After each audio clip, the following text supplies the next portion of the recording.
Kisses. All right. So, Did you want to hold that chair? we've learned about dot products. Mm-hmm. Right? Where let's just briefly talk about dot products for a second. Okay. Right? We literally just did this, but I just want to have this on the board. You know, you take two vectors, right? Here's their angle theta. This one is called A. Let's call this one B, like we've been doing. And then A dotted with B is equal to the length of A times the length of B. We've done all this times the cosine of theta. And we can do it the way that you did it, which I kind of liked, which is to say that theta is the theta of AB instead of some random theta. Mm-hmm. Okay, and then we also said, like, okay, let's just say that A is, here's x1, x2. Let's just say that we cluster them like this. Mm-hmm. Right? We also said that A dot B is equal to, what was the algebraic formula for it? Do you remember? Hmm? What was the algebraic formula for it? Do you remember? A dot B equals... The dot product of A and B, but not the geometric formula. Remember we said last time that there's this like awesome connection between algebra and geometry that can be traced down at its roots to the relationship between this formula and the other way to calculate a dot product. Do you remember the other way to calculate a dot product? No, that was at the very end. Yeah, My yeah. brain was It was done mush. though. It was fucked. So A dot B not only is the norm of A times the norm of B times the cosine of their angle, No. it's also, if you think about it like this, it's also A1 times B1 plus A2 times B2. So, and these two things are equivalent to each other. Okay. So we can also think about this geometrically if we wanted. So do you want to think through that geometrically for me? What does this mean geometrically? Like think about this in terms of this picture. Yeah. So A1, B1. Mm-hmm. So let's... And again, we're still, just to practice like switching between rows being the objects and columns being the objects. These are columns still again. columns. Mm-hmm. Yeah. Yeah. We could define, I mean, in this essence, do we also want to talk about what we just talked about where we kind of normalize, so we normalize them. Not normalize, each of the, you should think of vectors not as lines, but as combinations, as like groups of components. Okay. Like that's how you should start thinking about vectors. Yeah. Is like a vector is not like a line here. A vector is like this is just like an object that represents the group of components that is this component and then this component. Right. And then this is just an object that resembles the group of components that's this component and this component. So it's an object that just has a group of components. Yeah. And the group of components down here is much easier to see. It's this component. A1, A2. Mm-hmm. Yeah. And then what was the process where we brought these guys over to x1, x2? So we lost this data information here, but we made it a little easier to work with. No, we're not. That was just like an aside before. Okay. Like that was just like an interesting fact about stuff that you can do in machine learning. I see. So we're not going to focus on that. Yeah. Okay. Yeah, that was more to give context into like why it can be useful to like do that whole change of basis thing where you like rotate the axes and stuff. Yeah. Like that was just like here's some like more practical like like you'll see that in practice. I have that guy. So let's I'm gonna just do this. Or I do same thing for here. Mm-hmm. Little goofed. Come back here, you. There we go. God. That is so nice. Mm-hmm. So call this A. Yep. Call this B. Mm-hmm. And then so each of these objects have an A1 in it, an A2. Yep. Defining what that Defining what the object is. Yeah. Defining what the object is. Yeah. And you can think of the A1 as how much along the X1 axis is it gone, and A2 is how much along the X2 axis is it gone. Right. So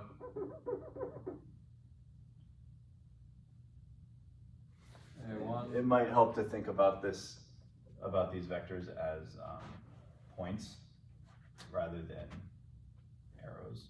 Yeah, that's much better. Okay. Then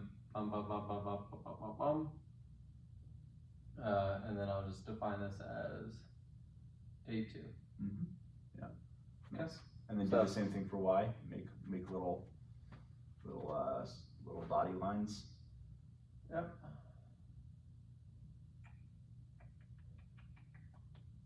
What do you mean Y? Sorry for B. Yeah. I'm like, wait a minute. No, I sorry. That was my bad. So this is B1. This is B2. Yeah, nice. Great. And then this is. And even though, whenever you work with a vector, you should always think about it just as like a list of components.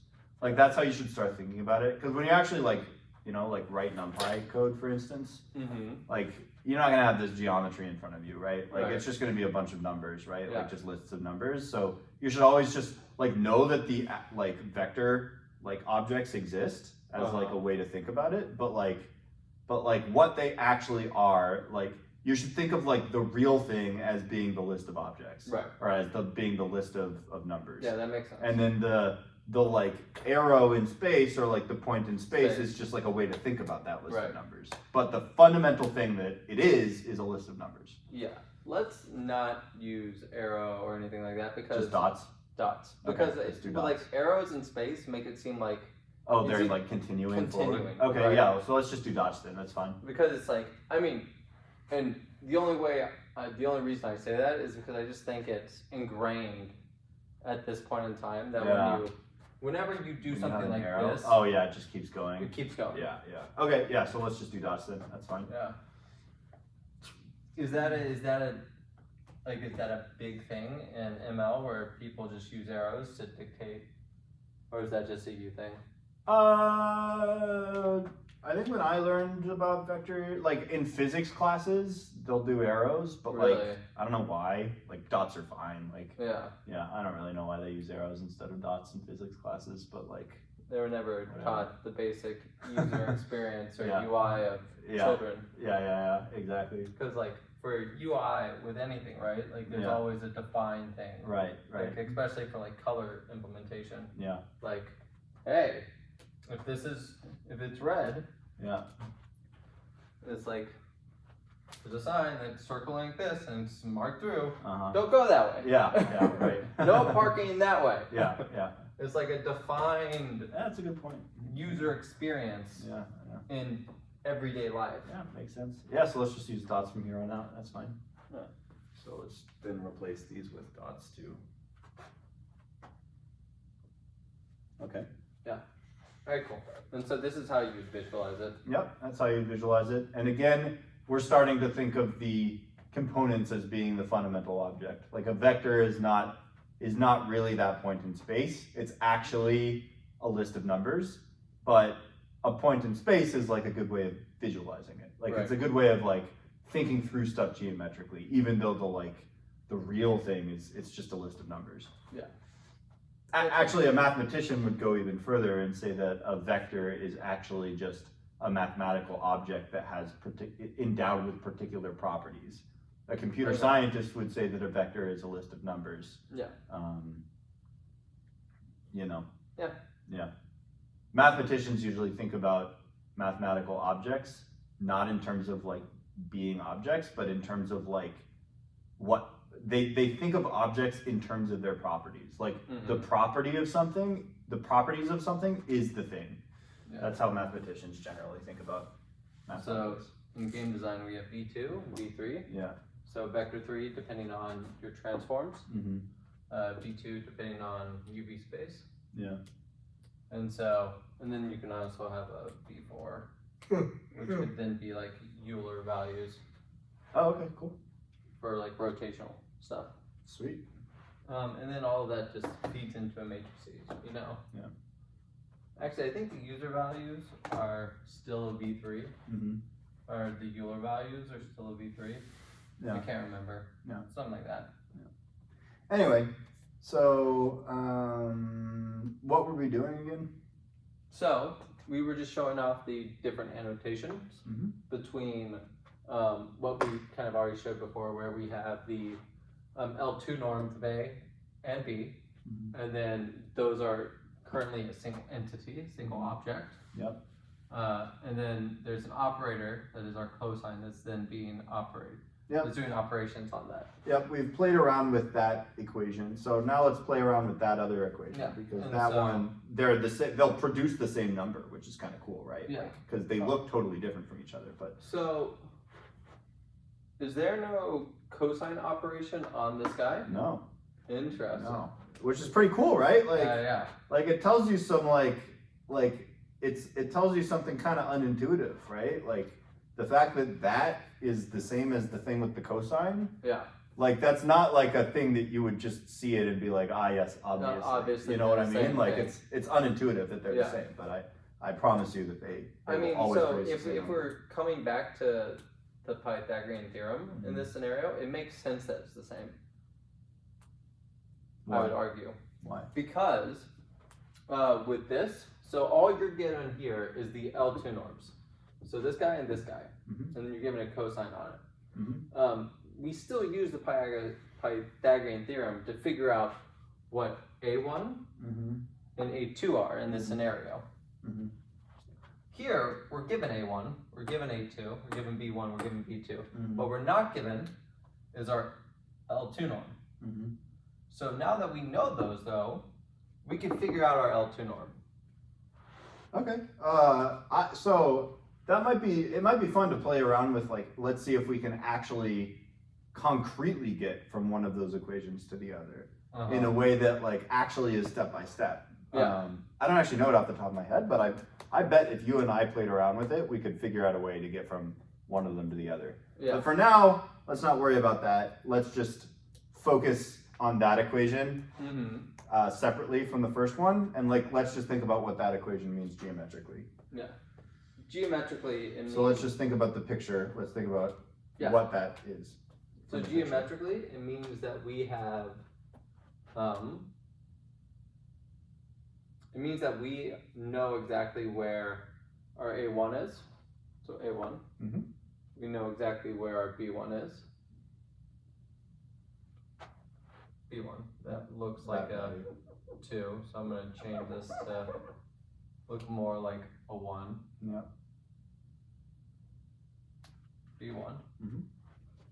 We know where our A2 is, right there, and we know where our B2 is, right here. Yeah. Or here to here, I should say. I can actually think of kind of an interesting geometric way of understanding that equation down there using that picture. Really? Yeah, can you think of a geometric way to understand that equation using that picture? I mean, like the biggest thing that comes to mind is doing, so the biggest thing that comes to mind, like right off the bat, is the Pythagorean theorem, simply because we already have, let me get rid of this guy. I would say, think about rectangles.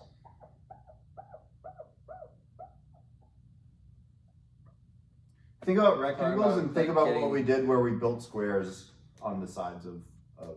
Right, well we did that, well, so we were finding the area. We found an area. I mean, I guess we could do the same thing here, where we find the area for A1, A2, but isn't that the Pythagorean theorem? What are, let's look at that equation again. So what areas can we see here if we look at that? So we know equation? for What a fact- rectangles can we see? so we know. Let's break this down real quick. So we know A. Let's also do this. Let's color code everything. Okay. I think that'll be nice. Yeah. This is a shitty ass fucking piece of shit. Do the green. Marker. Yeah. Just want to see which one is best. Is the green good? So that green is good. How does that green work? This green. Let's see. Yeah. Kind of the same. Okay. Let's do the green. So And the blues. The blue's a little weak. Booty hole. Blue's a little weak. A little weak. Booty hole blue. All right. So A dotted with B is equal to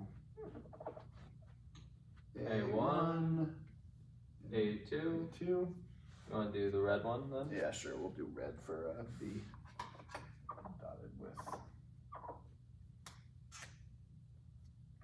Dotted with B1. Or sorry, B1, B2. B2. And by the way, I'm thinking about the geometry while I do this, right? Like I'm thinking about like, oh, this is that vector. This is that vector. I'm thinking about them like, I'm just like imagining like these are two, sets of numbers which you could imagine as being points in space. Okay, this is the first component of this vector. This is the first component of the other vector. This is the second component of the first vector. And this is the second component of the second vector. So, now let's color code it over here. A1, B1. Here's B. This is B1. This is B2, and I'm even going to make the line red too. Okay. And then we're going to do the same thing over here, where everything involved in A is just going to be a green boy. Okay.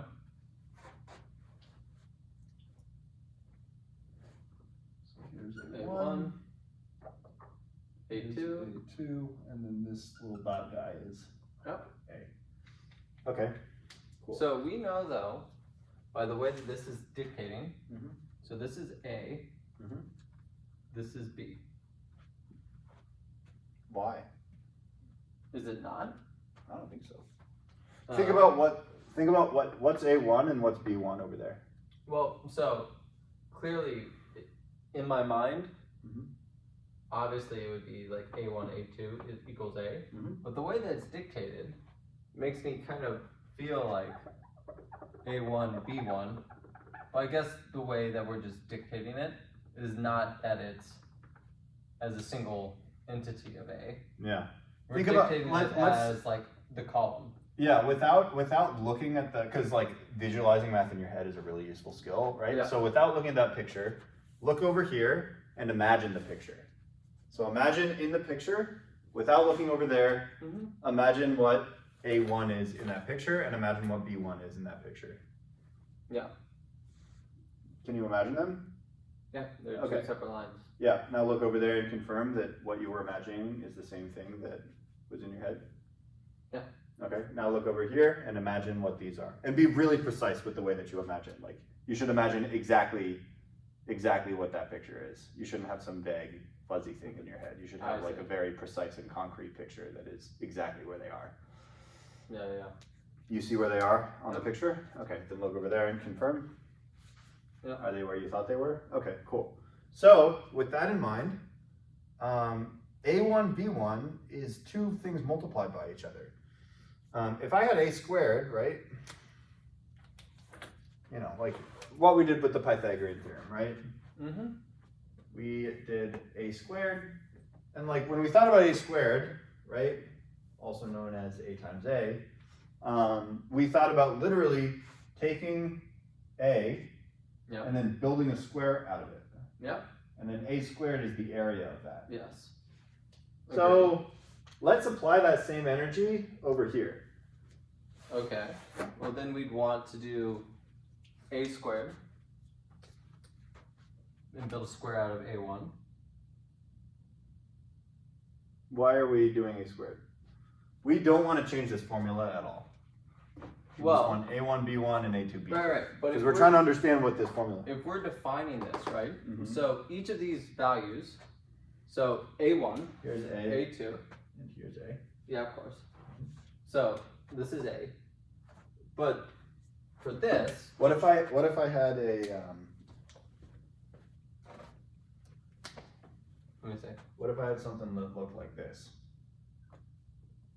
Like, let's not limit ourselves to squares here. Yeah, that's fine. I mean, it's not going to change the perception of it. No. But here it's a square because these two values are the same. Right. Right. Like over here. I mean, you would have two different value sets. That's fine. And it would still give you, like those together. Would be like I have an idea. A2 squared. I have an idea, and I'll give you a hint. Okay.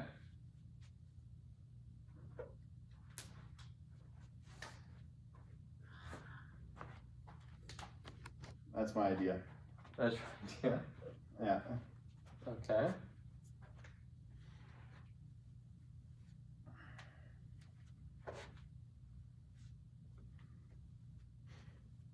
No. No. No. Then I'm unsure what your idea is. Your idea is two. I'll put the first term of that sum over here as well.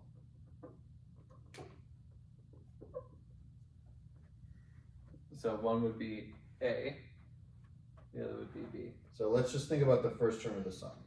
A1, B1. So what we're trying to do, like, let's back over here. Okay. Let's just like ignore this for a second, Uh-huh. and like let's just focus on like what the fuck is this first term, right? Right. Because then we'll just imagine all the things getting summed together, and right? Yeah. Like, but like let's just zone in on this A1, B1. We're trying to understand what this quantity is. Right. So if we want to understand A1, B1, and we want to Okay. think about it visually, like how might we construct a picture that would show us visually what A1, B1 is? And I'm gonna go get some more water so you can So I can you think can about you it. can think about it. Yeah.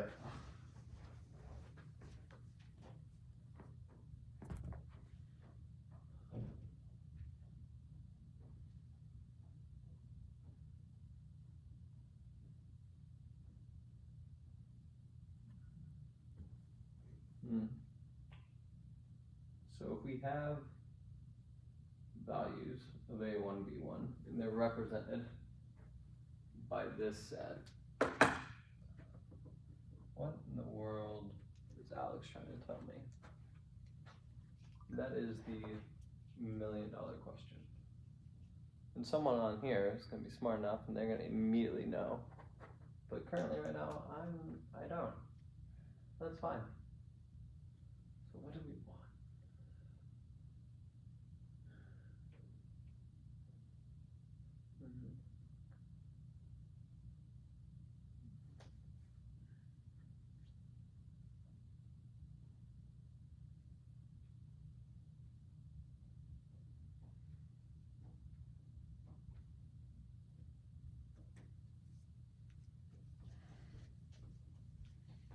Yeah, so I'm not exactly Any sure. ideas? So I think what's happening right now is I am comparing what we've done here to this. And then what I'm doing is I'm bringing that over and I'm trying to figure out how to compare between the two. Yeah. And they're not related. So I'm going to get rid of this. Okay. I'm getting rid of that because it's confusing me and it's making my head go, what you talking about?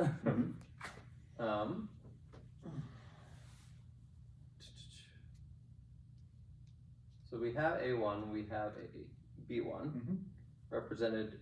Remember that. Think about A1, B1 as a number. Right. Think about A1, B1 as an area. Yeah.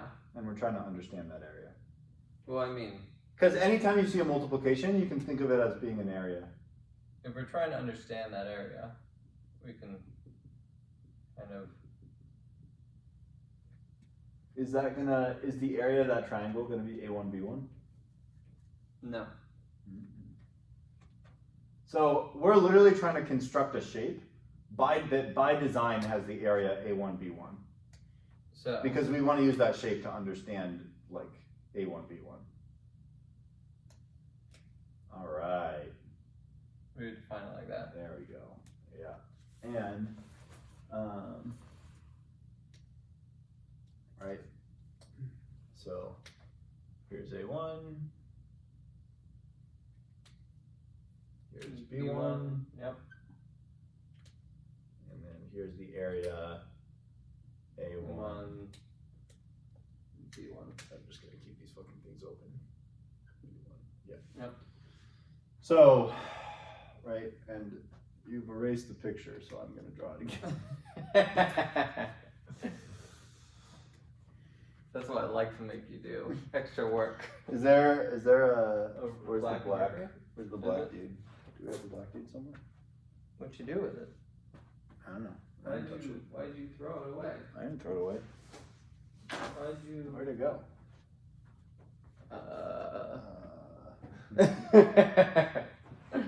Huh. Huh. Huh. That's weird. Oh, it's in my pocket. Huh. Huh. That's weird. Oh no, that's another red dude. Is it anywhere else in your pocket? Any No, other there's marker? no other things in my pocket. Why? There's two red dudes in my fucking pocket. They're both are right here. Oh, okay. Cool. There's two black dudes there. All right. Let's do it over here. Sure.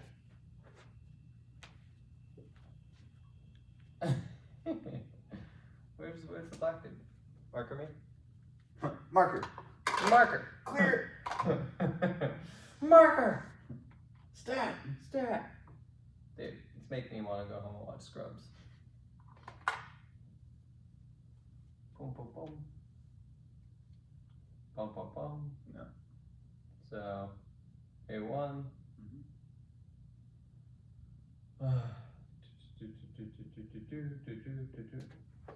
A2. The more you do something, the more understanding you're gonna have of something. Mm-hmm. So Yeah, I would say the more you do something and then take rests and think through it deeply. the more you I understand am it. a big believer that the 10,000 hour rule is utter bullshit. Yeah, me too.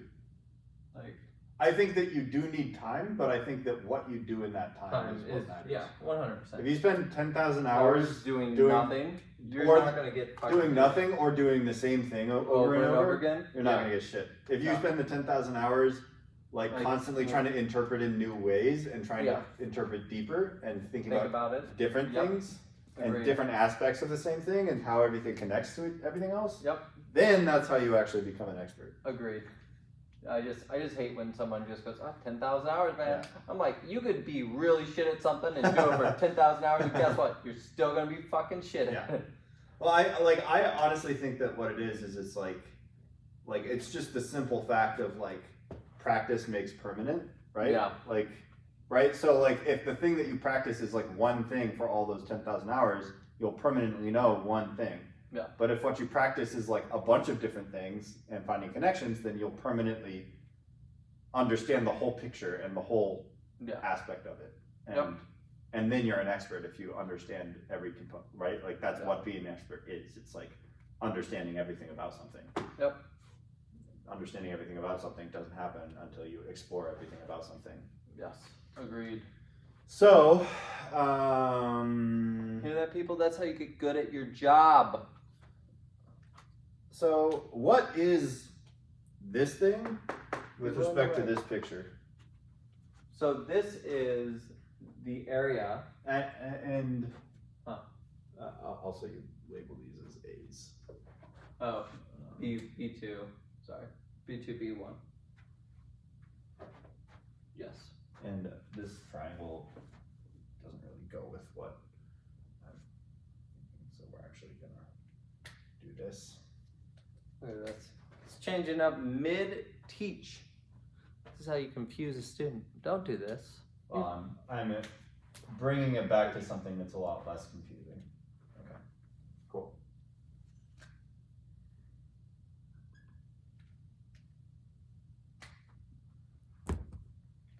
Okay, cool. Okay. Let's think about how these two pictures relate to each other. Is that less confusing? Yeah, it's a lot less confusing.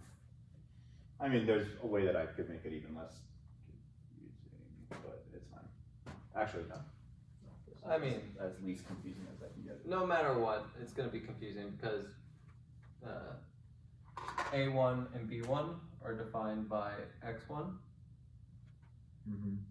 So it's like, there's no way in hell that you're going to be able to make a cube that reads the appropriate, like, defined X1 across the board, you know, because they're both on the same axes. Yeah, but like, you can imagine like stuff moving around in your head and like, Yeah. You know what I mean? Yeah. So if you allowed yourself to like kind of disentangle these things from being like permanent shapes and imagine them as things that can move around in space, how would you understand the second picture from the first picture and vice versa? I mean, as long as I know that this is the appropriate area, like you can make any, you don't need to keep it a rectangle, you can make literally any shape out of it that you want. Yeah, let's keep the thing on the right as a rectangle. I think a rectangle is the easiest way to understand an area, right? Where you just have two numbers multiplied together. Yep. I think a rectangle is the easiest way to understand that visually. Okay.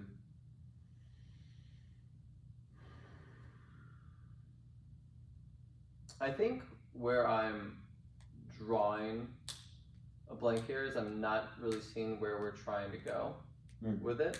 Well, where we're trying to go is we want to understand the second equation for the dot product visually. Right. So we're gonna take this, we're gonna sum it with something else, and we're gonna be like, that's a dot product, and then we're gonna look at it in relation to that. Then we're gonna think about our original understanding, like the cosine thingy, and we'll be like, those are actually the same thing. That's crazy. Yeah. So that's where we're going. I gotcha. Yes. Now the only thing it leads to is me being incompetent. And I love it. It's not incompetency, it's ignorancy. It's not having spent years thinking about this stuff. It's a good life. Yeah. No, don't be ignorant. Yeah. So we have A1, B1, and we're defining them within this shape to get an area. And this is like, doesn't really, like the area doesn't really matter, but that would give us what we want in that scenario. Let me do something real quick. I'm just gonna draw, I just want both side by side. So we'll do A2. Yeah. I'm gonna do it, I guess I'll just do it like this. B2. Yeah. And then B2. You have green? Green.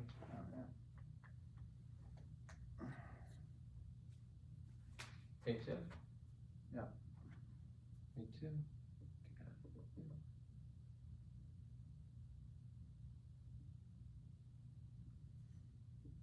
Okay.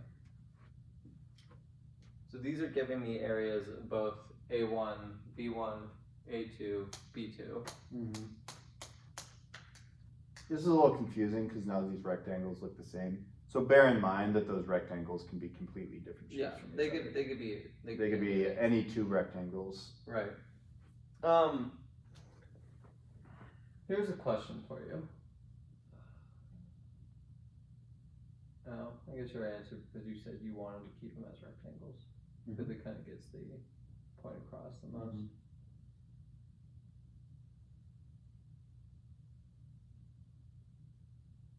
So we have A1, we have B1, we have B2, and we have A2.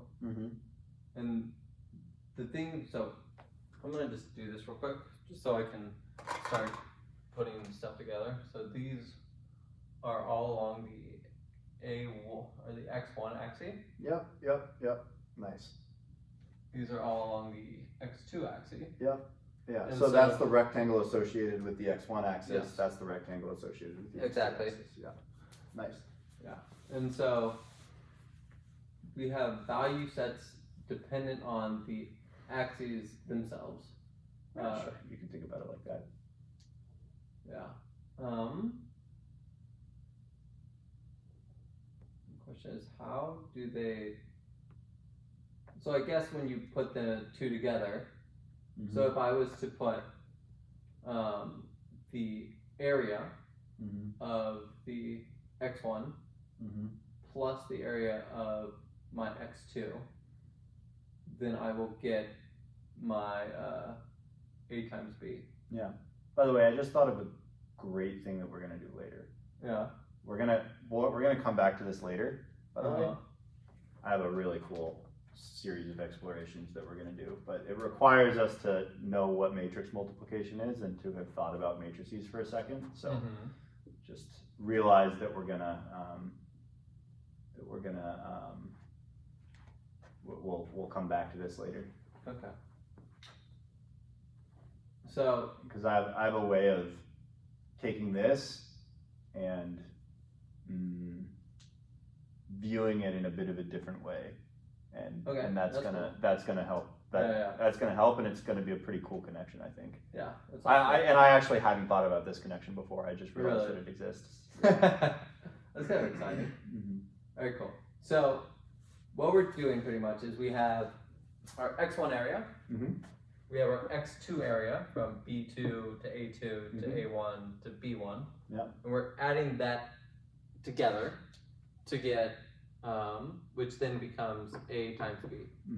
A dotted with b. A dotted with b. Yeah. Because you can't. There's no multiplication defined on vectors. A and b are both vectors. So it's just multiplication the dot product. Is a meaningless word. Is it so? When you say dotted, it's dotted means dot product. I see.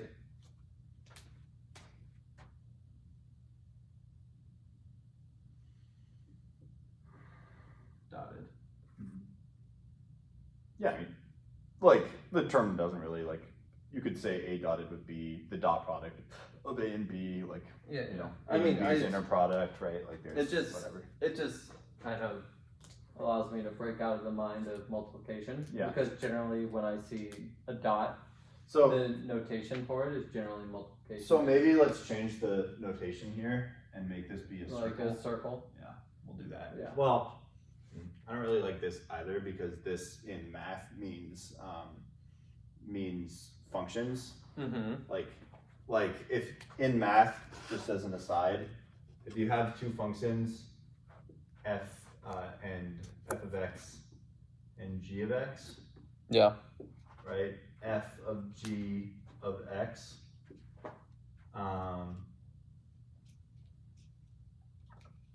is equivalent to f of g.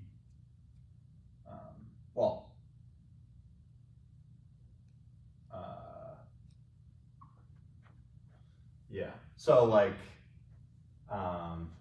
this symbol in like function land means that like these two, like FOG is like the like what happens when you take the outputs of this function and put it in as inputs into this function. I see. Like these two things are right different notations to describe the same thing. But whatever, we can use that. We can use it for now and just say like maybe what we can do is just have it be like a really big dot. Yeah. Is that a little better for you? That's fine. Okay. So instead of a small dot, we make it a fat. We'll make it a fat dot, and that'll be a dot. What? A dot product. A fat D. Yeah. That's our fat D right there. Yeah. A fat D. People always ask, how do you get such a fat D? So anyway, I mean, later on, I think we'll come back to this picture. It's naturally a little unintuitive, but all this means is that, right? If you take the x component if you take this x component and you make a rectangle with this x component, you find that area, and then you take this y component and you make a rectangle with this y component. Stop saying y. X2. Sorry, x2. God, yeah, this is my bad. Sorry. Yeah, you take this x2 component and you take a rectangle with this x2 component. You take the area of that one. You sum them together, and then you get the dot. And then you did get the dot product, which, by the way, that's the same thing as doing that. Yeah, that value will end up being the same value. Why? What's the reason behind it being the same? Yeah, I don't know. I probably if we explored together, we could wrangle out a proof for it. Like we could, right? Like I'm sure that maybe a proof would involve, right, turning this into a square, a1 squared plus a2 squared negative 1 times b1 squared plus b2 squared negative 1. I'm just realizing we wrote stuff too small for it to be seen on video. Yeah, well, that's fine. Well. Yeah, I don't know. You'd probably start there. I think I actually read the algebraic proof to get from one to the other at one point. I do not remember it anymore. Yeah. There's like a series of algebra that you can do that like somewhere in that algebra, like the cosine gets canceled out. Like I think what happens is like you end up like dividing cosine by the cosine, right? And then that just like becomes 1. Yeah. And then it's multiplied, so it just like disappears. And then, and then like this stuff somehow like gets rearranged or some shit. I don't know. I don't remember all the details. Like I don't remember any of it, but yeah. But maybe we can look it up and then try to rederive it together. It's so fascinating that this transfers. It doesn't even transfer. It's the same thing. It's the same thing as that. Yeah. That's weird, so weird. Yeah. Super weird. Huh. Yeah. There's like a lot of weird things in math that you like look at it and you're like, wait, those are the same. That's kind of the essence of like one thing that makes math interesting, like sort of the exploration of it, where like you derive algebraically the two values are the same, and then you start thinking about like what that implies. And you're like, wait a minute, that's kind of fucking weird that those things are the same. Yeah. But I know that they have to be the same because I just worked it out, right? Like algebraically, it's just like they have to be the same because I just did all the algebra. But but yeah, these two things are the same. And we'll circle back to that one later once we think about matrices and specifically transposing matrices. And I think that'll be a nice way of doing this. Cool. Let's think about matrix multiplication. I think we're ready. Let's do it. I just wanted to get into that because that we needed to think a little bit more about that to start doing matrix multiplication. That's fair. So, cool. Matrix multiplication is all built on top of doing dot products. Sounds fun. There's some people who will try to lie to you and like give it to you in this like computational formula. It's all bullshit. The computational formula is literally just doing this. It's all about dot products. 3 blue 1 brown will give you another alternative way of understanding it, which is not about dot products. I think it's all about dot products, and then like that's how you should think about it at its core, and then there's other ways to understand it that are useful sometimes. But just as you should think of vectors as lists of numbers, my biased opinion is that you should think of matrix multiplication as doing a bunch of dot products. So how matrix multiplication is actually defined is you take this matrix A, B, C, D, and you take, let's make them not, let's make them A, B, C, D, E, F.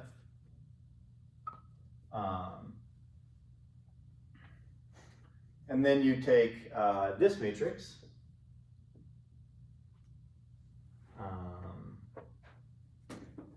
what thing should I put in there? I guess I'll just continue. Yeah, just continue down the alphabet. H, A, B, C, D, E, F, G, H, I,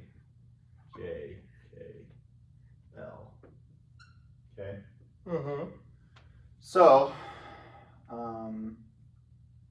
actually, wait, let me organize these like this. I'm actually going to organize this. Initially, you're going to learn it, and you'll see why in a second. Okay.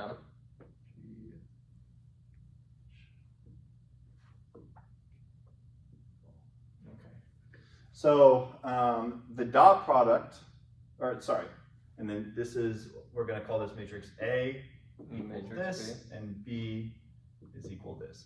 Okay. So, notationally, the way that you just describe matrices versus vectors and stuff notationally is that matrices are almost always like a capital letter, right? Capital A, capital B defines an entire matrix. Mm-hmm. Lowercase is going to define a vector or a scalar value. Okay. If you see it in a textbook, a lot of the times it'll be, capital A for matrix, right? Lowercase bold a, or an A with an arrow over it, mm-hmm. to be a vector. Okay. And like normal A to be a scalar. And a scalar just means like a number. I see. So a scalar is just applied to. Yeah. And remember, and we're going to bring up some of the notation that we used before. We're going to say that this is an element of the set of all matrices that are that contain real numbers, right? And have m rows, okay, and n columns. Okay, makes sense. This is the set of vectors. It's an element of R. I don't know, I don't want to use the same letters as this, so mm-hmm. let's just say like R, I don't know, P. Okay. Okay. K is also a common use case. Yeah, let's do K. Yeah, that's fine. So question for you. Scalar, since it's just a single value, is it applied to values within the vector? Yeah. So each of the values within a vector is a scalar. Right. And each of the columns and rows of a matrix are vectors. Right. And each of the elements of the matrix are scalars. Right. And so, but scalars are specifically used for multiplication purposes, or are they just numbers? I mean, just numbers. Yeah, scalar is just a number. I see. Like you can use it to scale stuff. Right? Yeah. And that would be thinking about it, A times B, where they're both scalars, right? Mm-hmm. There's things that scale other things, right? Right. Like that's where the name comes from. Like they scale things. Mm-hmm. But they're just scalars. Well, I mean that's what I'm asking, right? Yeah. So even those scalars are defined as values within the vector. Mm-hmm. So say I have a vector 3.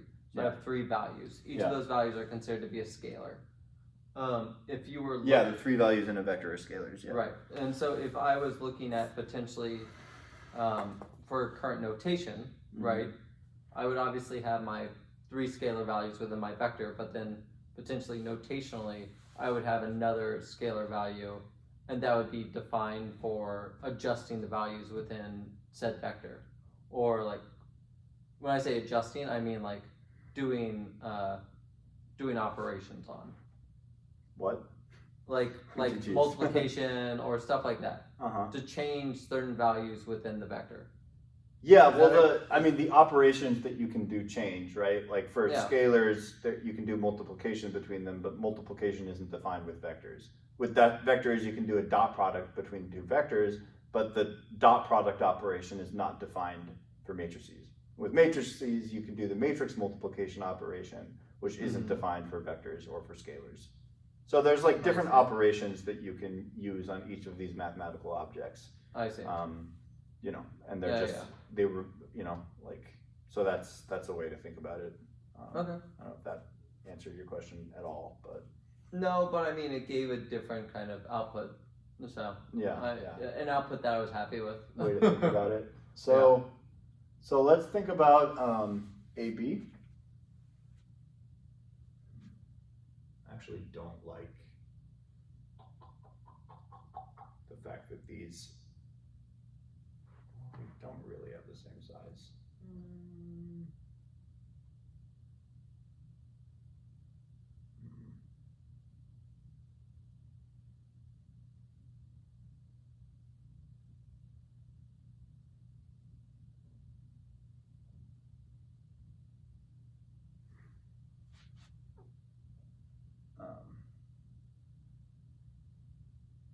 Can I just put different symbols down here?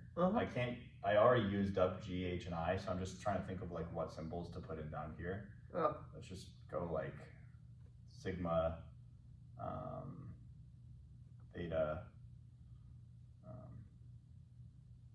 well, sigma, phi, and epsilon.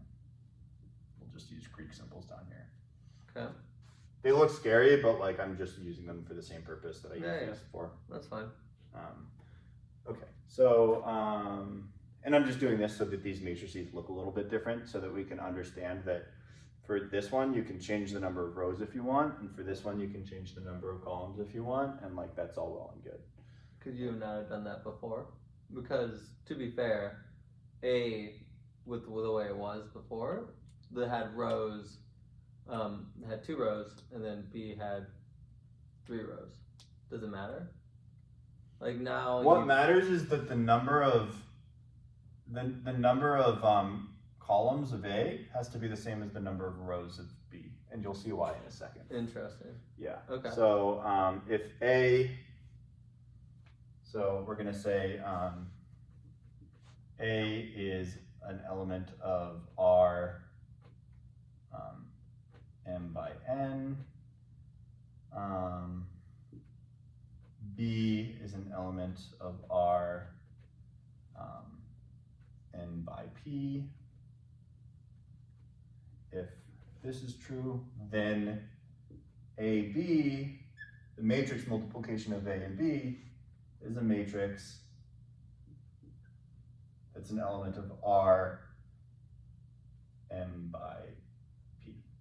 Okay, so see what I mean? You can change the number of rows of A, and it'll just change the number of rows of their matrix multiplication. And you can change the number of columns of B, and that will just change the number of columns of their matrix multiplication. But n here has to be the same for matrix multiplication to be defined. Otherwise, it's just, you'll get error if you try to. Real quick to define this. So currently right now, right? You can ask your question in a second, but yeah. I also want to just define what matrix multiplication, like how you actually calculate it. Okay. And if understanding how you calculate it will answer your question, then let me explain that first. Yeah. But if the question is independent of that, then go ahead. Yeah, sounds good. Well, my question is on notation. Okay. N.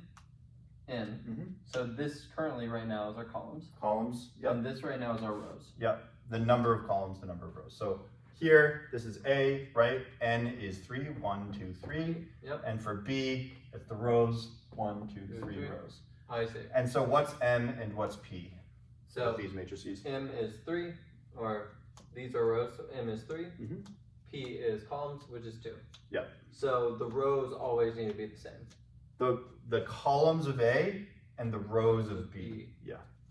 Okay, so the column of A, right here. Yep. And the rows of B always need to be the same. Yeah. Okay. For matrix multiplication to be defined. Yeah. Interesting. All right.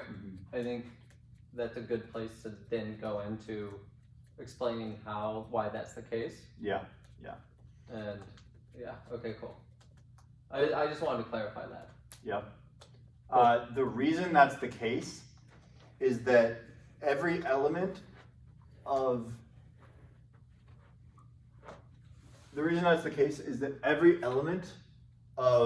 AB.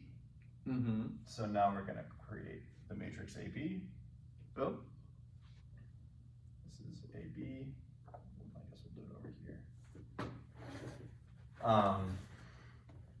Every element of AB is going to be the dot product of a row of A with a column of B. So that's why they have to be the same length, is because, right? It's because of this equation. Yeah. You know, like if you have like an extra value like here, Mm-hmm. right? Like this equation is like undefined, Yeah, right? Like it doesn't suddenly you have an extra Right. A3 here and there's no B3, so Yeah. you can't do it. So that's why it works. So fundamentally, the way you think about AB is you think of A in terms of a set of row vectors, and you think of B in terms as a set of column vectors. Okay. So think of A, like the points in space for A are this point in space, this 3D point in space, this 3D point in space, and this 3D point in space. Right. And for B, it's this 3D point in space and this 3D point in space. Gotcha. So you should think of A as having 3 points in space and B as having 2 points in space. Yeah. Right? This one's a column vector, this one is row vectors. Other way around. Sorry, yeah, this one is row vectors and this one's column vectors. Yeah. Yeah, exactly. Nice. So okay. That makes sense. This value is okay. I'm gonna introduce. There's a lot of new notation coming in here. That's fine. So I am going to introduce some new notation to grab columns of A or columns of B, or grab rows of A or columns of B. Yes. Obviously, you could also grab columns of A, but Yeah. let's just think of A as row vectors. So we'll think about grabbing row vectors and column vectors of B. So A,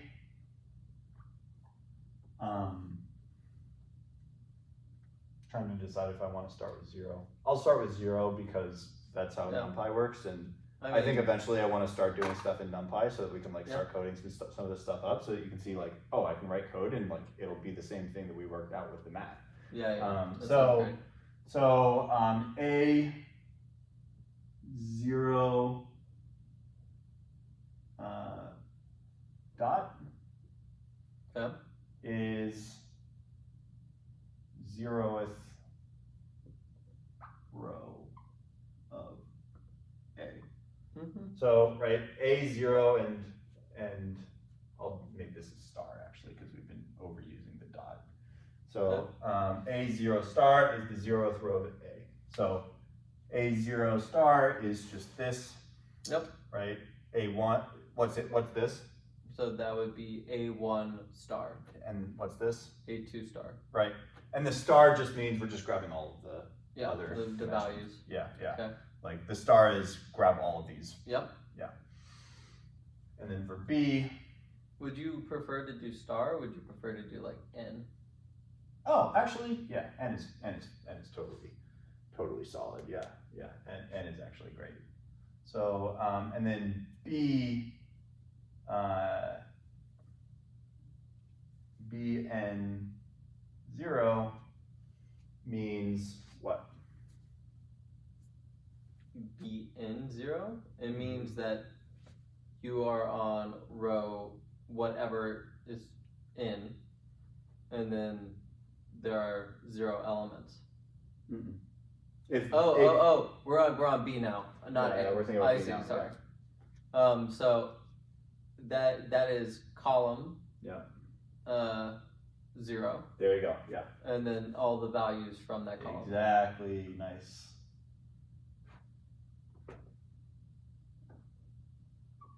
Okay. Great. So now we understand the notation, right? If I say, A2N, you'll know what I mean. Yep. And we're starting with 0. We're 0 indexing because Python 0 indexes stuff. I mean, is why we're all computer science 0 all indexes. Computer science. MATLAB doesn't, and R actually doesn't either. Why? That's stupid. So we're 0 indexing. Yeah. So this value is the dot product of this. So now you see why I organized this way instead of organizing them next to each other, which is what you would see normally. This value is the dot product of this row and this column. I see. So this is a what? A0N dot product BN0. Okay, now what's this value?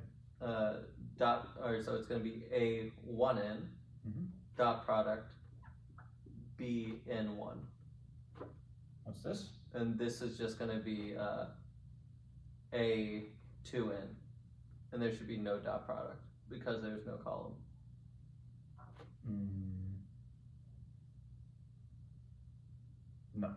No.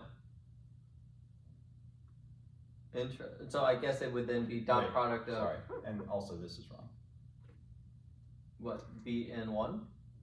Yeah. This was right, but this is actually wrong. So let's go back up here. It's not Bn1? Yeah. So when we go down here, we're just thinking about the first, like. Oh, so I see. So we're going to compare it to always to the first column. Mm-hmm. Okay, so it would be A1n dot product Bn0. Yeah. And then we're going to do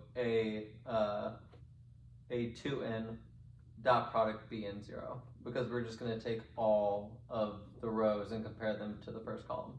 Mm-hmm. And then we'll do the same thing where we'll take all the rows and compare them to the second column.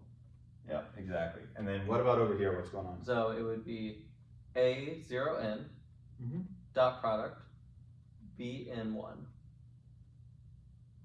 N1? N or 0. Sorry. Then it would. Oh wait, no, you're right. Sorry, I'm an idiot. Yeah. Okay. Would it be? What's this? Would it be? No, you're right. Yeah, it would be 1. Yeah. I interrupted you for nothing. You were right. Then it would be A1n, and then Bn1, dot product Bn1, and then it would be A2n, and then dot product Bn1 again. Nice. Yeah. All right. So perfect. That makes sense. That makes sense? Yeah. So let's think about it in as many ways as possible, because matrix multiplication is fucking confusing. And if you can think about matrix multiplication rapidly, then actually a large part of struggles in machine learning are solved for you, because honestly, a lot of thinking through how some machine learning operation works is often quickly being able to understand what a matrix operation is doing, what a matrix multiplication operation is doing. Like, you'll see like equations when we think through linear regression, right? We'll see equations like this, quantity inverse x transpose y, right? Like, we'll start seeing stuff like this where all of these are matrices and this is a vector, and then we'll have to start thinking like very quickly, okay, like what the fuck is this matrix? What is this matrix? What does it mean to multiply all these things together? Right? Like, we'll start like, putting Lego pieces together. So like being able to just like have like a quick understanding of matrix multiplication in your head, where like you can very quickly like, okay, that's what x transpose x is going to be.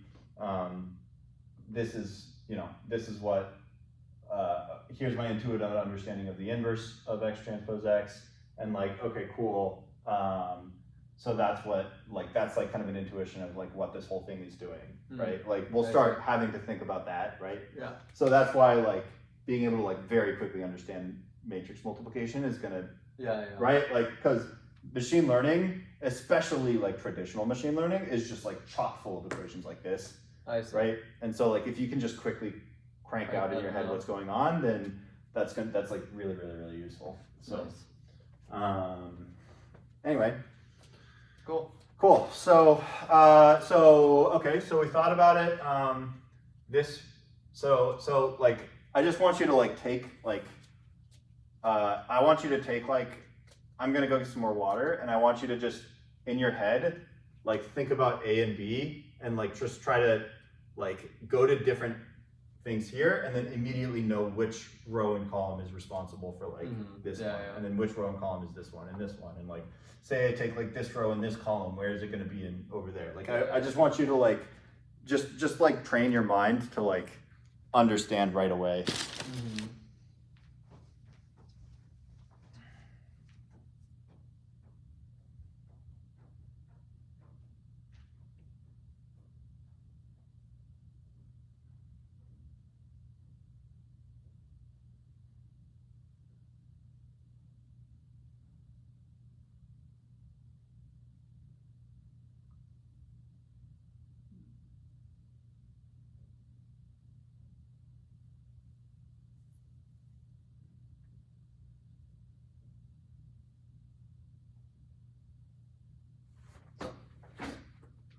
Let's talk it out loud, because I'm already doing it in my head, but since you're here, we'll talk about it out loud. So we have, since you can't probably see that annotation, and it's a little light shine on it, So literally what it is A0n. So this is our row 0. This is our row 1. This is our row 2. This is our row 0. Well, we're doing it by columns. So this is 0. This is 1. We're just going back and forth. So you have A0 that is then being dot product against Bn, which is all these values. Because I just mark through I. But there you go. So first row of A0 n, so all those values are then being dot product against all these values for Bn0 column. So then we then go to row 1 of A, and then dot product against, again, all of B0 column. And we do A row of 2, and we do dot product of that of B0 column again. And then we're just gonna do it all over again, where we chance to go through and then do it on the different columns. So we'll do it on now on column 1. So A0, Bn, so we're gonna dot product our A0 against our column 1 of B. We're then going to dot product row A1 against our B1. And then we're going to dot product finally our A2 against our B1. Yeah, and then that will give us our AB matrix. So that is hot stuff right there. That's what we like. That's what we want. All right. Boom. Okay. Okay. Cool. So, I feel good. feel good? I feel solid.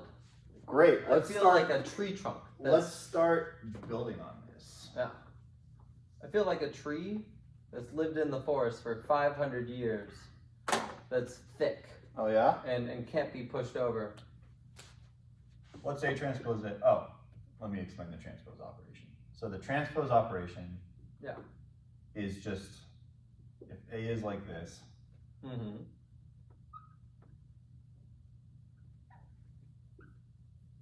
let's just make it 2 by 3, just to you know, emphasize that like you can Yeah, do a transpose. and then the transpose is us just taking this and Yeah, exactly. Yeah. And more specifically, the way we want to think about it is we're just taking row vectors and turning them into column columns, vectors. yes. Or you can think about it as taking column Column vectors vectors, and turn them into turning row them vectors, right. Same thing, right? vice versa. So if A is this, then A transpose is a, what would this be? So that would be D. Mm-hmm. So then B, E, C, and F. Nice. Awesome. Okay, so you see what the transpose operation does? It just turns row vectors into column vectors and vice versa. All right, great. So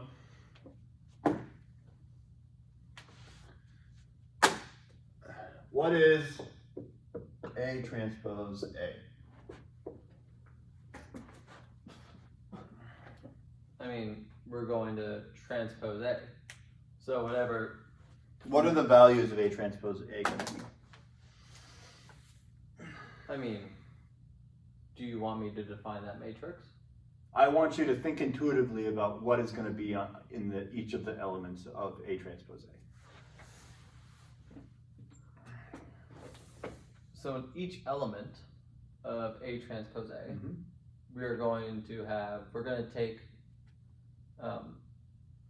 so the way to, are we using the A that we just wrote, or are we just thinking about A in general? A in general, what does A transpose A represent?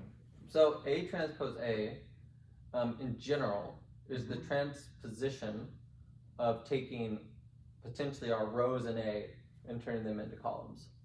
And that could be from 0 to n, in whatever set that may be for our rows. So we could have n rows, and then we would transpose those n rows into n columns. There's a fundamental thing about A transpose A. So remember that we're thinking of each element of A transpose A as a dot product. Right? Interesting. Right? Remember, so think of each element of A transpose A as a dot product. So what is each element of A transpose A the dot product of? It would be the dot product of. So, quick question for you: is A transpose A, are the two A, is that the same matrix, or are they two They're the separate same matrix? Mm-hmm. Yeah. Always in math, if you have the same letter, it's the same thing. Equates the same matrix. Mm-hmm. So then, so when you so here's a question. Here's another question for you. When you transpose, do you always do the dot product when you are transposing? You should always think of matrix multiplication fundamentally as dot products. I'll teach you. There's let actually me- 4 other ways that I'll teach you how to understand it. But let me rephrase that question. Mhm. Right. So, with transposing a matrix, Mhm. when you transpose a matrix, are you required to do multiplication on it? Because in my no, you mind, don't do anything. You just turn the rows into columns. Right. So then why is there a dot product on A transpose A? That's my question. The dot product is between, remember how you can think of row vectors and column vectors, right? Right. Yeah. So dot product, remember we said that the dot product of AB was the It's the dot product you take of the you rows take and the the ith row columns. vector and the Right. jth column vector, and then you take their dot product, so and that's this is one of the where- elements. This is where I'm like getting confused by, right? Mhm. Because for when we transpose, we don't necessarily need to do a dot product. We just take our current matrix and we transpose it to the different layout, pretty much. We take our rows, we turn them into columns. So Right. let's do this. Let's say that A is equal to A, B, C, Yep. E, F. And so there's no dot product in there. Right? It's just And A vectors. transpose is equal to Yep. A, C, E, B, D, F. F. Yep. Agreed. Okay. Now, I see what you're dictating. I see. So you're saying A transpose, so we transpose A, C. and then we're doing the dot product of our A transpose on top of A. Mm-hmm. I see what you're saying. See, that's where I was getting confused by. Yeah. Because A transpose, I'm like, oh, obviously, well, so the way I was looking at this, Mm-hmm. with this notation is A transpose A was, I would take whatever A is and then I transpose it to A. Not that I was multiplying it by Yeah. A transpose is its own object. I see. Yeah. The object A transpose. Yeah. Just Okay, the that original makes version. more sense. Yeah. You So see this- where I was getting I see where you were like- getting confused now. Yeah. So this is what A transpose A is for Yeah. matrix multiplication. So I'm gonna do this so it makes it a little more clear. Mm-hmm. A T. Yeah. And then A. Yeah. So each are their own object. Mm-hmm. They're fundamentally related to each other, though. Yes. Yeah. Yeah. They contain the same information. They contain the same information, and we're just going to dot product them. Yes. Yeah. So I'm going to then do another matrix here. Mm-hmm. Um, I have a suggestion, which is to write out the diagonals first.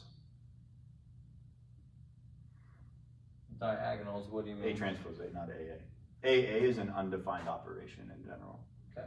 A transpose A. Mm-hmm. And The diagonals of the matrix first. Oh, I see. That's my suggestion. So To write the diagonals of the matrix first. Instead of going like one at a time, I would do the diagonals first. yeah, let me do 1, 2, and then I'm gonna do it. So I'm just gonna do notation real quick. Mm-hmm. So this will be a little easier for me. Yeah. So I'm gonna do a 0 n. Mm-hmm. I'm gonna make that larger so the camera can see it. A 0 n. Mm-hmm. A 1 n. Mm-hmm. and then I'm gonna do A 2 in, Mhm. and then I'm gonna do A in 0, A in 1, and then A in 2. Okay, there we go. And so, now what we're gonna do, I'm just gonna make this a little larger so I can fit the values that I want to write up in. Mhm. So, we're gonna do, since we're A I have a question. Yeah. What's AN2? AN2 Mhm. is, oh shit. No, that's right. AN2 is this guy right here. Okay, cool. What's A2N? A2N is this guy. This one. Cool. Okay. Make sense? Yeah. Okay. Yeah. Okay, so what we're gonna do is we'll do dot product between the two first. So I'm gonna go through A0. Let me see let me rethink this real quick. Or let me, not rethink, but let me think about this real quick. Mhm. I'm going to actually want to write this with, could you have a black? Thank you. Yeah, bro. Yeah, bro. Okay, so.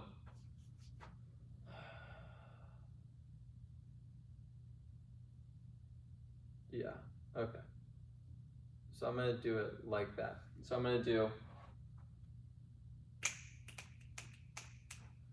Yeah.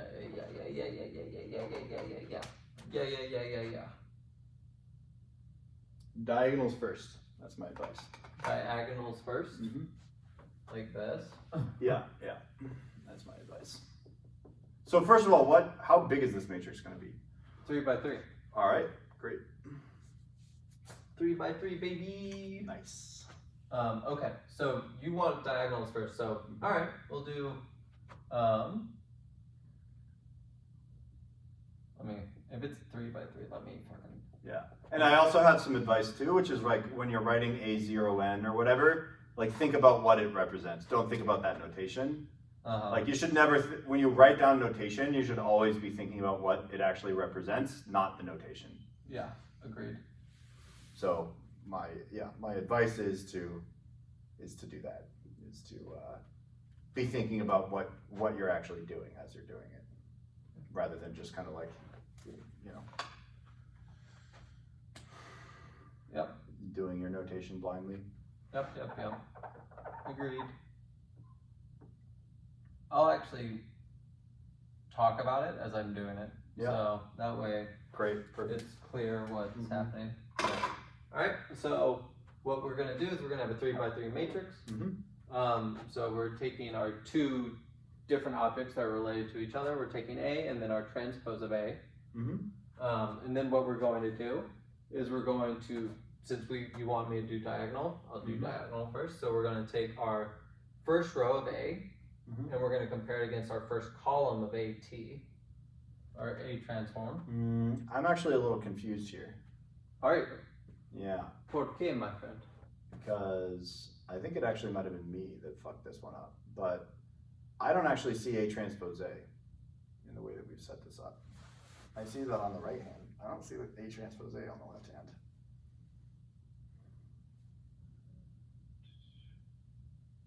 AB, ACE. I see A transpose over here. You're correct. Yeah. Let's do A. Mm-hmm. There we go. And transpose. Yeah. Is there a reason why you would want to potentially do a transpose? So obviously, I'm assuming that these can be vice versa, and they can go back and forth, and it'd be fine to get. Oh, we're about to. We'll look into that. Yeah. You're gonna lead me down a rabbit hole of We're gonna look deliciousness? into that. Yeah. Okay. How do you feel about Korean barbecue after this? Not What bad. time is it? Sounds good to me. Alright. So let's do this shit. Boom! Is it done? Did I do it? No. I'm shit. Think about the diagonals first. Yeah. We don't So- even have to draw them out, but like I'm before we do anything, let's just think about what we're going to be doing. Yeah, we're literally gonna go. So the diagonals is literally gonna be us comparing row for row all the way down. Yep. That's gonna be exactly how it's gonna go. Mhm. So we would do. Actually, don't think about row for row because remember this is a transpose. Right. Right. So this So is the fundamental thing. Row for column. So we're gonna go row this for for column of that. Yeah. row to this column. Yeah. Row to this column. Yeah. And so now. row 2, column 2. Yep. Row 1, column 1. Row 0, column 0. Mm-hmm. Great. And remember that the rows and the columns are the same here. Yes. Right. So this column is equal to this row. Right. So what? So like, okay. So let's just start doing the diagonals, and then let's think about it. And remember that we're viewing everything in terms of A. Like A transpose is just a function of A. Yep. Right. So the question is, what are we doing to the matrix A when we take A transpose A? That's a wonderful question. And I will answer you after I write this up. In dot product A in 1 and then A 2 in dot product A in 2. Yeah. Okay. So let's think about what we're doing. So tell me what those dot products are in terms of only A. In terms of only A. Yeah. Because remember, like this is just a function of A. So you can think about everything in terms of just A. Interesting. So the dot product is literally the value of.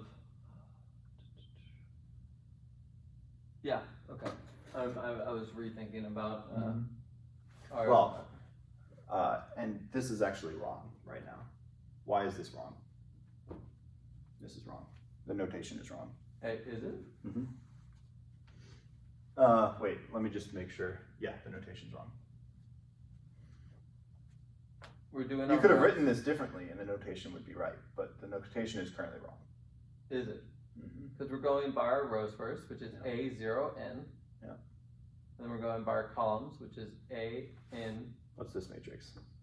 A T. Yes. You are correct.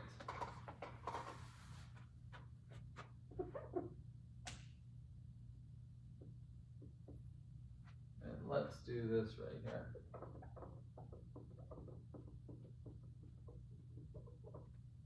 That was my fault. Yeah. AT. Good. AT. AT. Good.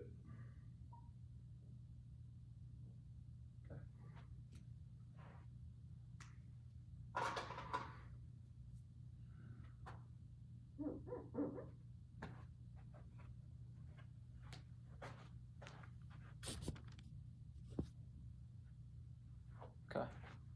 I don't know how long that power save was on for, so hopefully not too long. I'm also just gonna make an observation. Okay, that's my observation.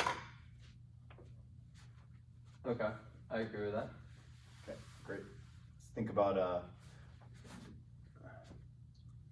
you gotta fix these too. Yeah.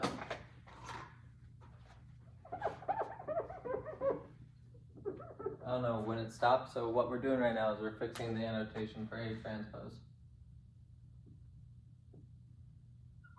So I'm putting AT everywhere that needs to be. Okay, so what are each of these diagonals? So each of these diagonals are taking the dot product of itself. So it's taking the dot product of AB by AB. What's B? We haven't defined B here. We're just thinking about A and A transpose. So we're basically just thinking about A. What I'm saying is, when I say AB, I mean I'm going down by rows and columns. So I'm literally doing AB by AB. Oh, okay.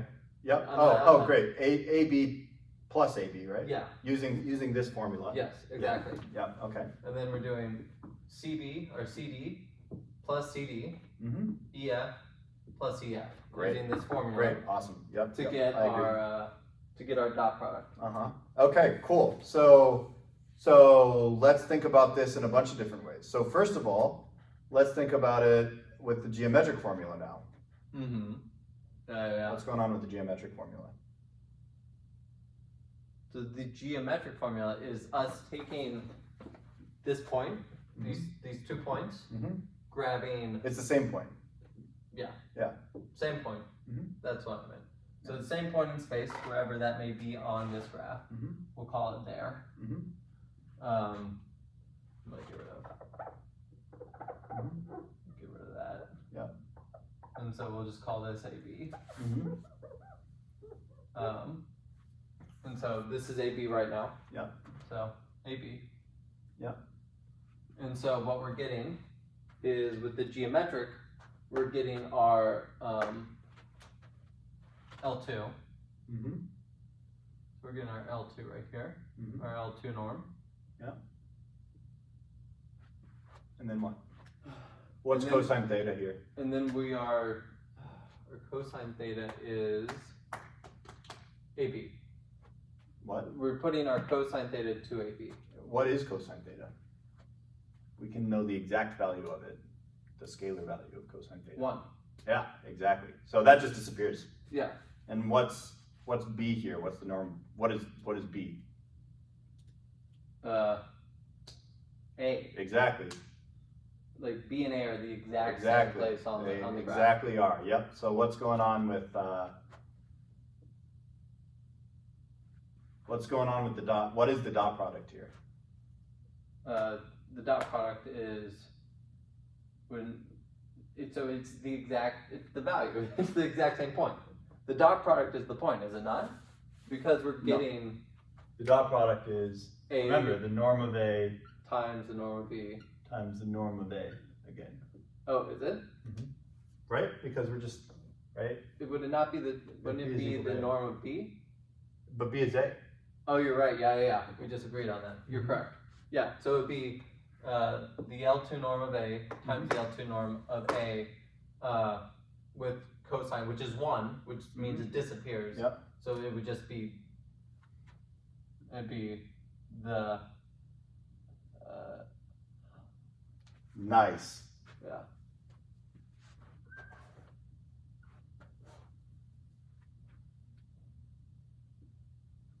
So it'd be the L2 norm of A squared. Yes. This area. Yep. Agreed. Yep. Awesome. Okay. And so that means that every single one of these is the exact same thing. So it's the dot product of every vector with itself.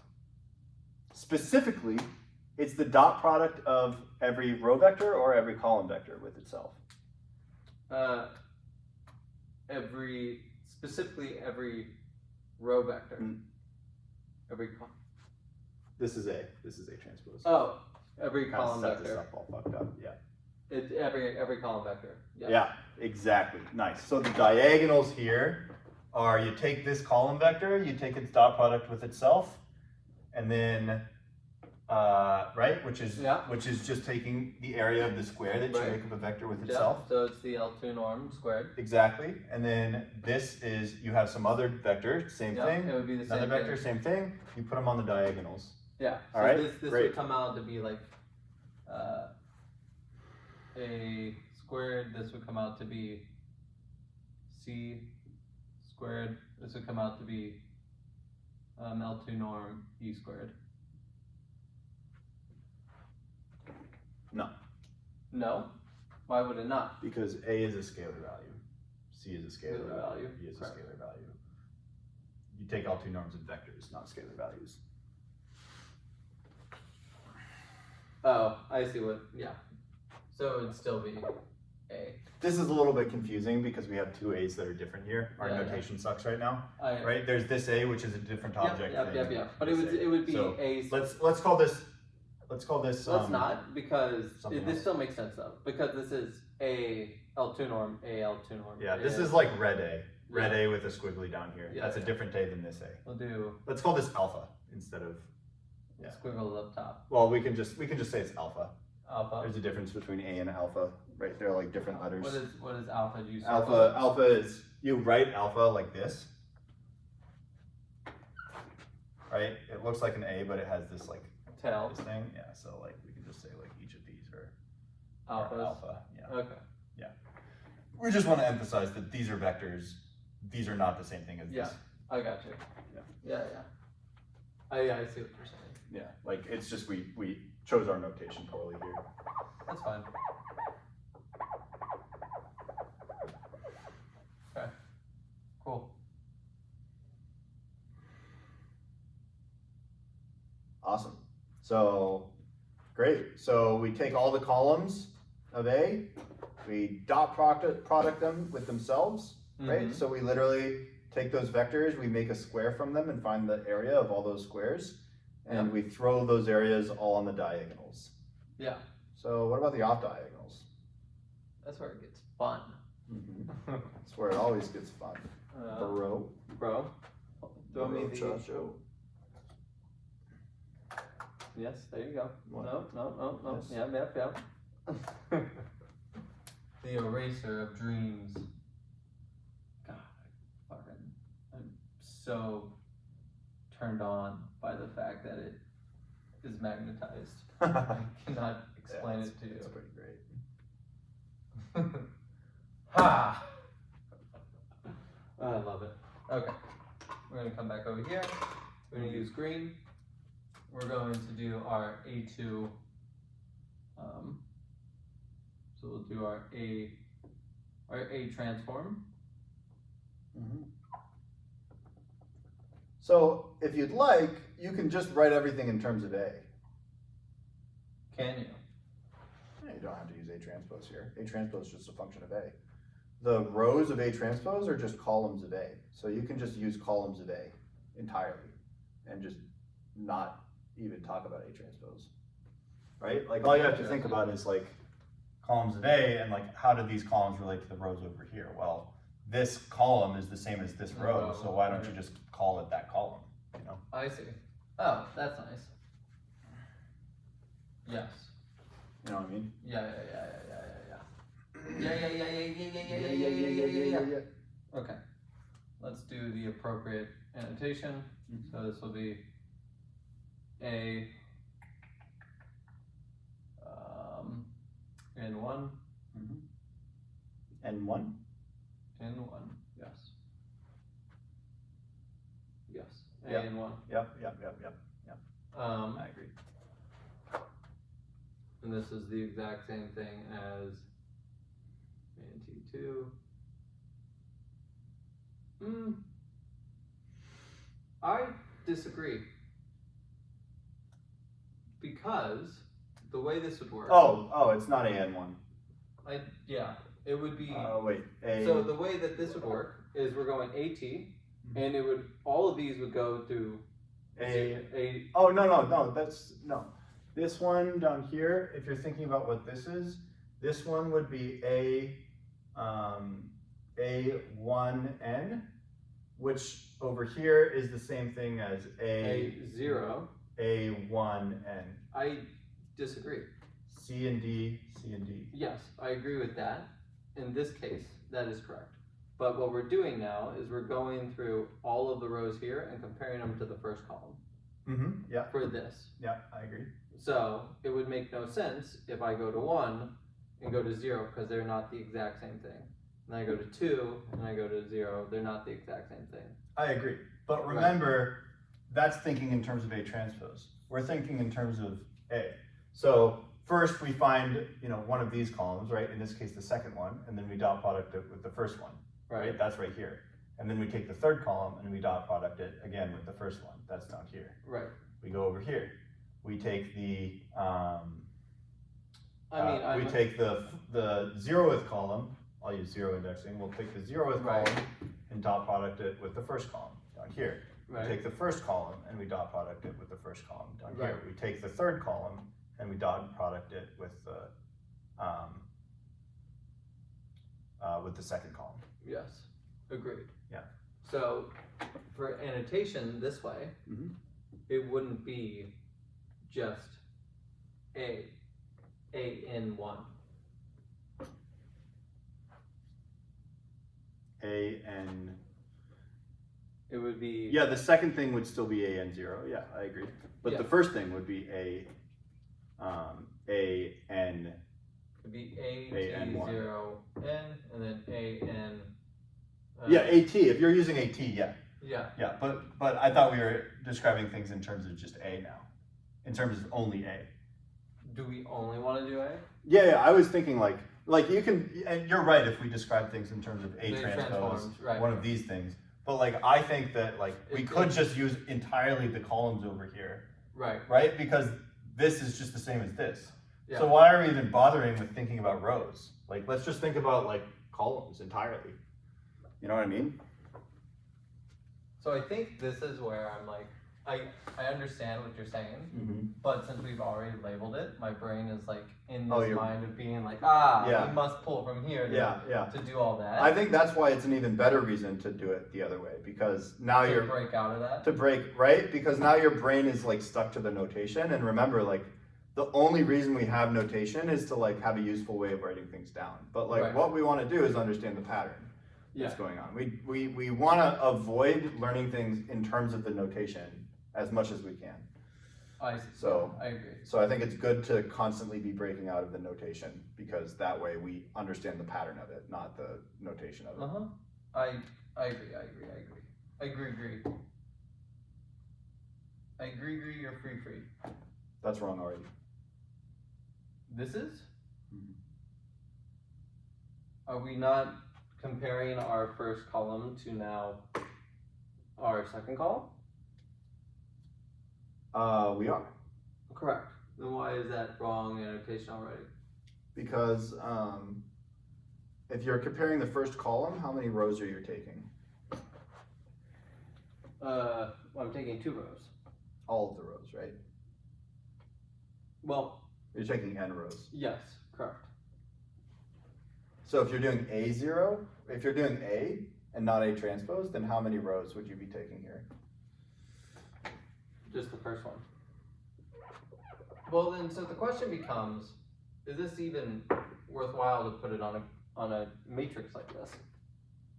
What do you mean? Because if I'm just going to take all rows Mhm. and then compare them to that, I could literally just Well- put it on a matrix that's like, Let's do things in terms of A transpose right now, because I think your brain is getting a little bit confused with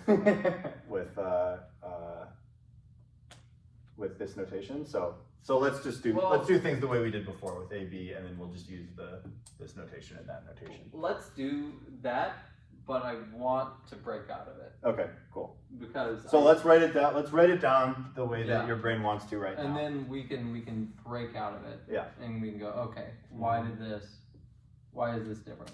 Yeah. So. Yep. So I'm just gonna do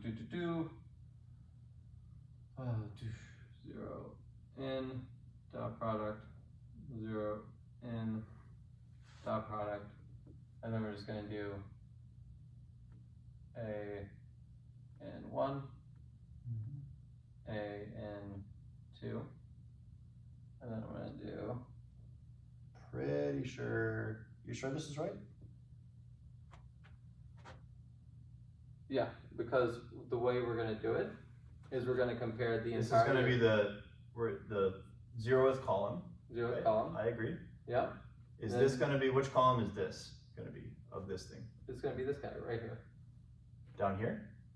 and then this guy will be that column. I disagree. Why? As you go down, you're not changing the column up here, you're changing the rows, right? Oh, you're This right. one is this row, Yeah. this Yeah, one is yes, this yes, row, yes, yes, this one is this row, I but agree it's all with this you. column. I agree with you. I agree.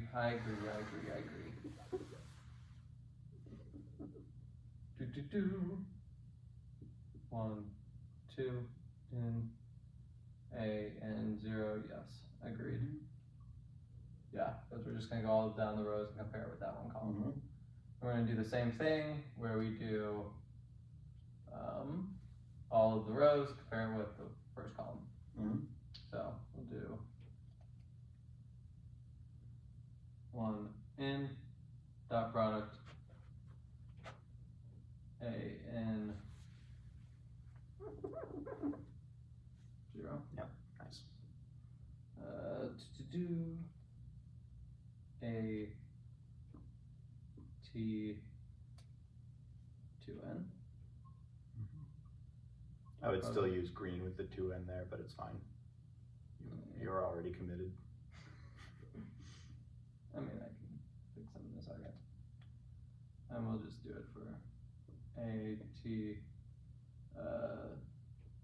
0n a t 2n and then dot 2n? 1n. And remember to be thinking about like the rows of this, not the notation here. Like don't use notational tricks by like looking at this first value here. Like think about like, okay, this is the first row of this, this is the second row of this, this is the third row of this. Be thinking that. Don't cheat in your brain and let your brain learn it purely through notation. Because it's very easy to do that in this situation because your brain just picks up on that 1, 2, 3 pattern. Yeah. I mean, humans are very good at patterns. Yeah. We're very good at pattern matching. Mm-hmm. So. Yeah, think about like, always be thinking about like, okay, there's geometry going on here, what's going on with the geometry, right? Like I think that's a good way to break out of like your brain trying to learn the notational pattern is like, think about the geometry, right? With every dot product that you write down, think about what geometry is occurring. Yeah. Have you ever noticed that within human society, the reason why innovation happens is because we're lazy? Have you ever thought of that? That's kind of true, yeah. So, the reason why innovation happens is because we decided, how do I get that with the most minimal effort possible? And so, for example, do I want to learn potentially hundreds or thousands of hours how to draw? Or do I want to take what I already know and see if I can use that knowledge to then do a drawing for me? Yeah. And so like everything with AI is purely based off of humans' own laziness. Yeah. Granted, it took a lot of effort to get there, but it's because people have decided, I don't want to do that anymore. Yeah. Alright. Okay. So okay. we're doing Great. We're going down AT. So for the rows of AT. Yep, 8 rows of AT to compare to our first column here. So this is comparing to column 0, this is comparing to column 1, and this is comparing to column 2. Great. Okay, awesome. Alright, let's break out of that and let's think about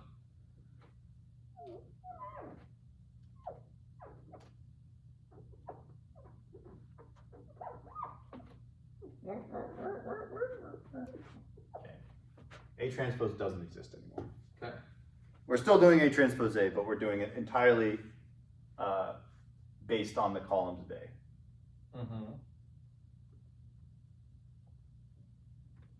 OCD kicked in. Okay. All right.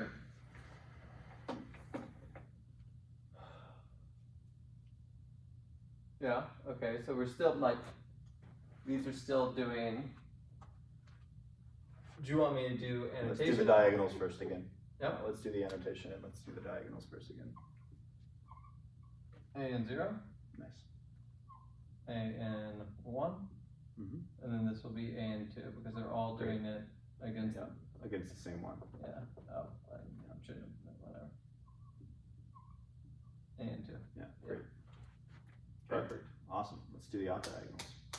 Yeah. The off diagonals is A0n to AN1. I see what you're getting at. And then it would be A and 0 still against A and 2. Yep, exactly. Nice. I get what you're doing. Yeah. And then so this would be A and 0 against A and 1. Yep. Then we already have A and 1 going against A and 1. So then it would be A and 2 versus A and 1. Nice. And then last would be A and 0 again going against A and 2. Yep. and then AN1 going against AN2. Nice.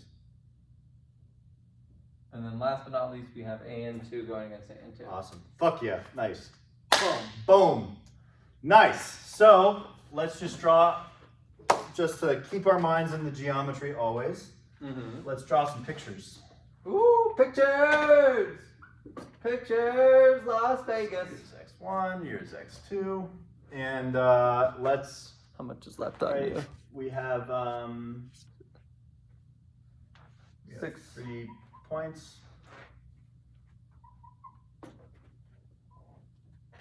So once we're done with this, I think we call it. Yeah, I agree.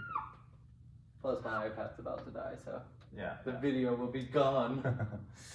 So here, so using our notation, here is, actually, why don't you label these points? Yeah. Using the notation that we've just created. Perfect. So X2, X1. Mm-hmm. So we have, can I have a red? Yeah. Thank you. So we'll call this, we'll call this 0. So this will be, Well, we already have a name for it, based on our notation.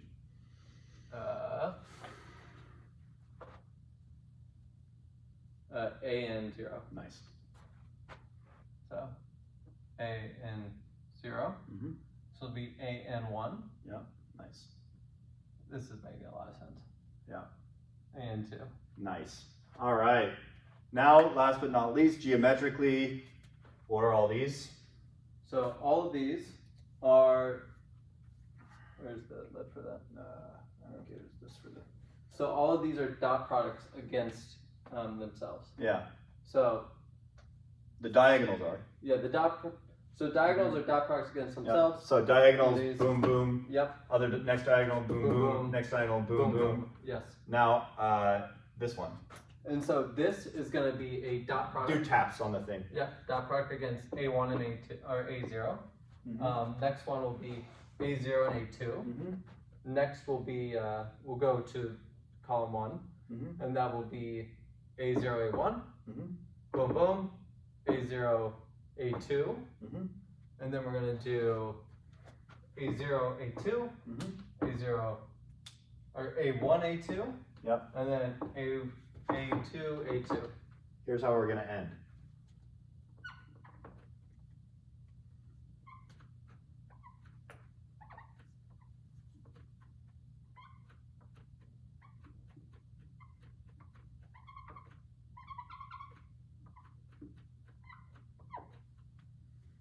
How do these two quantities relate to each other? They're the same thing. Exactly. So, what does that tell us about our matrix? The same goddamn thing. It tells us that in a lot of ways, we have repeating numbers in there. We definitely have repeating numbers in there. Yeah. Yeah. What repeating numbers? So we have A0, A1. Nice. We have A0, A2. Mm-hmm. We have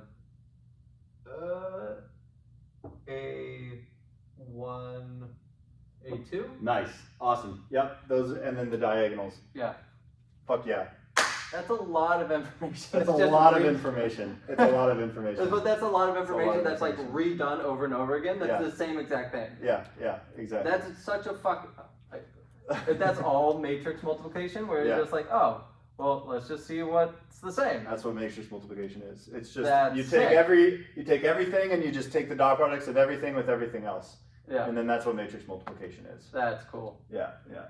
So yeah, man. And then this matrix is symmetric. So A transpose A is symmetric.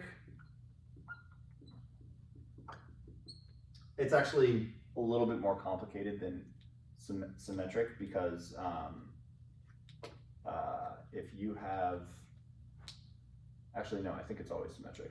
And real quick before we finish. Oh, by the way, some symmetric matrices have a lot of very interesting properties. Really? So there's when you get into like kind of matrix analysis, right? Mm-hmm. You start learning about the properties of these different types of matrices, right? The properties of A transpose A, so on. and all of these matrices, all of these different types of matrices have extraordinarily interesting properties, right? Orthogonal matrices where every actually this is kind of orthogonal to each other. Orthogonal matrices, which are matrices where every vector in them is orthogonal to every other vector, also have incredibly interesting properties. So different types of matrices, right? That are sort of special in some way, right? Where like every vector is orthogonal to every other vector, right? Those have very special properties. Right. Matrices that are symmetric have very special properties. Right. So for instance, symmetric matrices, if you wanted to, you could do this.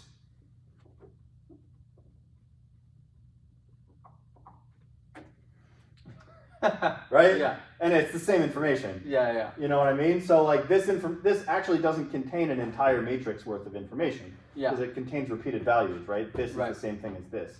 So some of the matrix decompositions, for instance, will take that into account insofar as you'll have fewer values once you do a matrix decomposition because it'll compare. Yeah, exactly. Like that, the fact that these are repeated values will just be like factored away basically.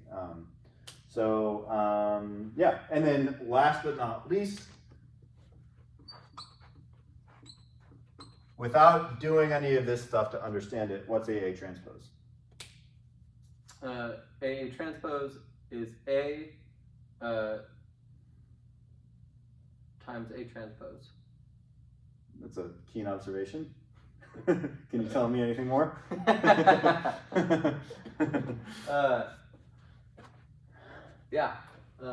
I can. So it's the exact same thing as this. It's the same thing. You get the same symmetry. You get symmetry, I agree. Yeah, you still get symmetry. I wouldn't say that it's the same. It would be mirrored. No. No. Think about the fact that A transpose A, think about what you're taking dot products of. What types of vectors are they? Row or column vectors? You'd be taking dot product. So for A transpose, you're taking column vectors, and for this, you're taking row. Exactly. Yep, exactly. So A transpose A is the dot product of all of the column vectors. And AA transpose is the dot products of all the row vectors. I see. Mm-hmm. Yeah. Gotcha. Yeah. Interesting. Hell yeah. I think that's where we should end it, man. It's a lot of info. That was good. That was real good. That feels good. Yeah. Yeah. And this is a really